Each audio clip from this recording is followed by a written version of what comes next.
Bekerja di kedai kopi selalu seru untuk dibicarakan. Mulai dari ngomongin pelanggan yang kadang mengkeli, atasan yang kadang lucu-lucu kelakuannya, sampai ke hal-hal mistis yang kerap terjadi saat mesti jaga malam. Untuk urusan hal mistis, rasanya aku dan hampir semua pegawai di kedai kopi tempatku kerja sering mengalaminya. Aku kerja di sebuah kedai kopi di dekat UGM. Dulu, sebelum daerah itu menjadi kedai kopi, isinya adalah kebun belukar yang kerap dihuni para tunawisma. Barulah, pada tahun 2018 awal, lokasi itu dibersihkan dan dibangun sebuah kedai kopi yang sampai sekarang masih eksis. Cerita-cerita mistis selalu hadir di sebuah tempat yang dulunya adalah lahan kosong. Demikian pula yang terjadi di lingkungan kerjaku. Segala kejadian tak wajar seperti blender yang tiba-tiba menyala, grinder yang menggiling kopi sendiri, bahkan lampu yang sering hidup dan mati sendiri, selalu dikaitkan dengan penghuni lama yang belum bisa menerima kehadiran kopi tempatku kerja. Untuk urusan lampu yang mati nyala, sebenarnya lebih karena listrik sering konslet. Tapi ya sudah, anggap saja yang bikin konslet adalah penunggu kedai kopi. Suatu ketika, kedai kopi tempatku kerja mempekerjakan penjaga malam. Tugasnya adalah menjaga kedai kopi saat tutup pukul 11 sampai nanti buka lagi pada pukul 8 pagi. Aku yang sangat loyal dan jiwa setia kawannya tinggi, sambil numpang wifi gratis sih memang, kerap menemani si penjaga malam itu. Dan ternyata banyak sekali kejadian yang ngeri yang terjadi. Aku pernah malam-malam saat wifi-an dibaui aroma bunga-bungaan. Padahal gak ada tumbuhan bunga sama sekali di sekitar sini. Memang ada semak belukar di ujung kedai kopi dan berbatasan langsung dengan Kali Code. Tetapi semerbak aroma bunga tidak mungkin berasal dari sana.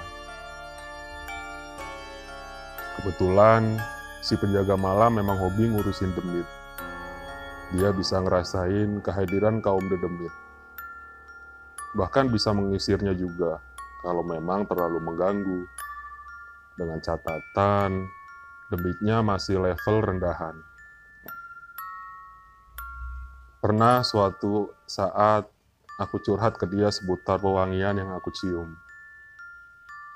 Dan dia memang membenarkan kalau ada arwah mbak-mbak yang nungguin kedai kopi. Kata dia, selama aromanya wangi, artinya arwahnya baik.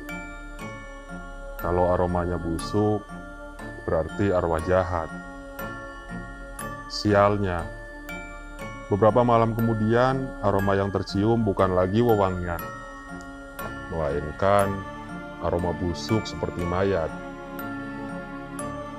Bukan aroma bangkai tikus, karena kalau bangkai tikus, aku sudah hafal betul seperti apa. Lebih seperti anyir dan bau koreng gitu. Aku gak berani curhat ke si penjaga malam. Khawatir malah dijelasin yang seram-seram, dan aku malah gak berani pulang ke kos.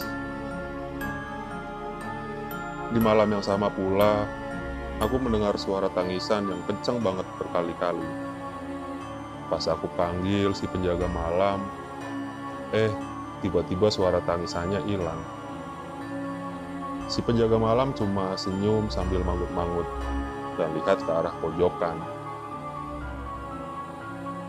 Suatu ketika, si penjaga malam pernah ngobrol-ngobrol sama beberapa para pegawai kedai kopi dan juga kerap merasakan aura keberadaan dedemit. Si penjaga bilang, memang ada beberapa demit yang menjaga tempat itu. Satu, arwah noni Belanda yang cantik jelita yang kemudian iseng kami beri nama Sophie. Kedua, mas-mas bertubuh besar yang menjaga pojokan dekat semak belukar.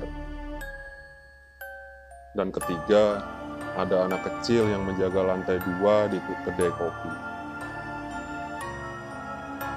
Anak-anak kecil di lantai 2 itu yang paling iseng sebenarnya. Kerap lari sana, lari sini, dan lempar banyak hal.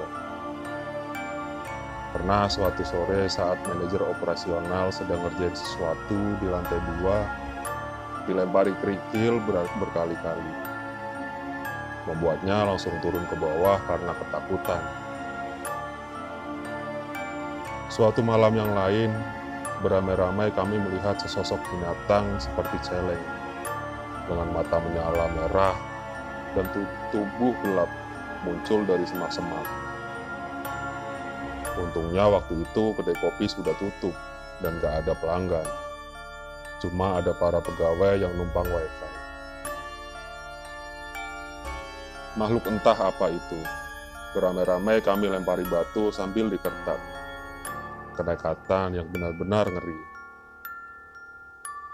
Setelah ngusir makhluk itu, kami semua bergegas pulang ke kos masing-masing. Aku sampai di jembatan sebelum perempatan Monjali malah masih diikuti aroma semerbak mawar. Kasus lainnya lagi terjadi saat kami numpang wifi. Lagi-lagi setelah kedai kopi tutup. Setelah blender menyala sendiri, grinder menggiling kopi sendiri, tiba-tiba salah satu pegawai melihat sebuah kursi yang bergerak maju sendiri. Persis seperti saat ada orang yang sedang rapiin kursi. Hanya saja yang ngerapiin gak kelihatan.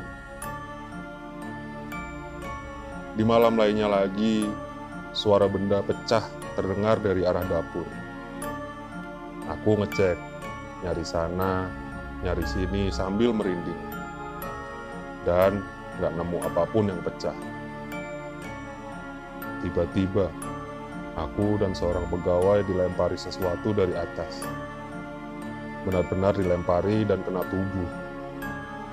Beberapa lemparan mengenai perabotan dapur. Tapi saat dicari apa yang dilempar itu, wujudnya nggak ketemu. Tak tahan dengan peristiwa mistis terjadi terus-menerus, maka didatangkanlah pengusir demit pada suatu malam. Bukan dukun, tapi ahli agama. Beliau mendoakan beberapa daerah yang diduga sumber kedatangan demit. Dan semenjak itu, malam-malam berikutnya aman-aman saja. Para demit masih saja bandel dan balik lagi. Sayangnya setelah beberapa minggu kemudian. Sophie masih sering menemani jaga malam. Terbukti dari aroma wangi tubuhnya. Konon kata si penjaga malam, Sophie naksir salah satu temanku. Setelah teman aku resign, Sophie beralih ke teman aku yang satunya lagi. Tapi gak bertahan lama, entah karena apa. Terakhir kali, baru beberapa waktu lalu. Kata si penjaga malam, Sophie ikut bonceng motorku pas pulang subuh-subuh sehabis wifi-an. Dan sampai sekarang gak tahu di mana. Entah ketinggalan di jalan, nemplok di pohon, atau justru di kamar kosku.